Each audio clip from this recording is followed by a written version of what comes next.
তিন জায়গায় প্রয়োজনে মিথ্যা বলা যায়। কয় জায়গায় মিথ্যা বলতে? তাওরিয়া, মানে কথা একটু ঘুরিয়ে বলবেন। এক নাম্বার, আপনার ওয়াইফকে খুশি করার জন্য, সে একটু এরকম না বলে একটু কৌশল করে বললে খুশি হবে, ওটা বলা যায়। দুই নাম্বার, জীবন মরণের ব্যাপার, জান বাঁচানোর জন্য একটু কৌশল করে ঘুরিয়ে বললেন, এটা জায়েজ। তিন নাম্বার, দুইজন ঝগড়া লাগছে, তাদেরকে মিলিয়ে দেওয়ার জন্য কৌশল করে একটু মিথ্যা বলা, ঘুরিয়ে বলা জায়েজ।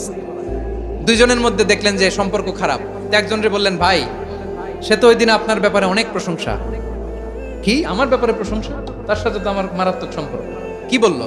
এই বললো আপনি নাকি এই করছেন ওই করছেন, অনেক প্রশংসা। লোকটার মন খুশি হয়ে যাবে তার ব্যাপারে, ঠিক কিনা? আবার তার সাথে যার ঝগড়া, ওরে যে বলুন, ভাই ওই দিন তো সে আপনার অনেক অ্যাপ্রিসিয়েশন করলো, অনেক। সে তো অবাক, কি রে বলে কি আমার? এই যে দুইজনের ব্যাপারে দুইজনের একটু ভালো ভালো কথা বলে দিচ্ছেন, একদিন দেখবেন রাস্তা দিয়ে হাঁটার সময় একে অপরকে সালাম দিয়ে ফেলছে, সালাম দিয়ে বুকে জড়ায় ধরছে, আছে না নাই? আবার মিলমিশ হয়ে গেছে। কিন্তু আমাদের স্বভাব হইলো, দুই প্রতিবেশী যদি একসাথে বসে একসাথে হাঁটে, দূর থেকে দেখলে আমাদের জলে, আছে না নাই? ঘটনা কি? এই দুইটার মধ্যে এত মিল কে? এই দুইটার মধ্যে গিরিঙ্গি লাগানো যায় কিভাবে? হ্যাঁ, এই বন্ধুত্ব, ফ্রেন্ডশিপ নষ্ট করা যায় কিভাবে? এরকম মানসিকতা সবার না, আমাদের অনেকের মধ্যে আছে না নাই? আল্লাহর কাছে তওবা করেন, এই মানসিকতার যেন আমরা না হই, আমরা মিলিয়ে দিব। কানগুলো খরগোশের কানের মতো খাড়া করে শুনুন পেকুয়ার ভাইরা। বিশ্বনবী বলেন, আলা উখবিরুকুম বিআফদাল দারাজা, আলা উখবিরুকুম বিআফদাল মিন দারাজাতিস সিয়ামি ওয়াস সালাতি ওয়াস সাদাকা।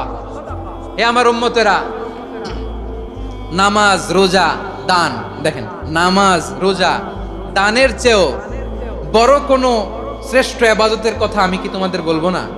সাহাবারা তো অবাক, বলে কি নামাজের চেয়ে বড় ইবাদত, রোজার চেয়ে বড়, দান করার চেয়ে বড় ইবাদত?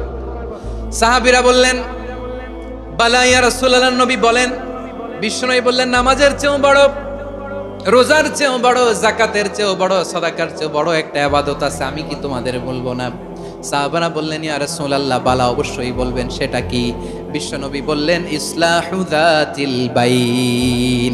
দুইজন যখন ঝগড়া লেগেছে, তোমার দুই ভাই যখন ঝগড়া লেগেছে, এই দুইজনের মধ্যে বিরোধ মিটিয়ে মীমাংসা করে দেয়া হচ্ছে সবচাইতে সেরা কাজ। দুইজন ঝগড়া লাগছে, ইসলাহু যাতিল বাইন, দুইজনের মধ্যে মিলিয়ে দেয়া, এটা নামাজ, রোজা, সাদাকার চেয়ে বেশি সওয়াব। সুবহানাল্লাহ, এত আস্তে, হ্যাঁ?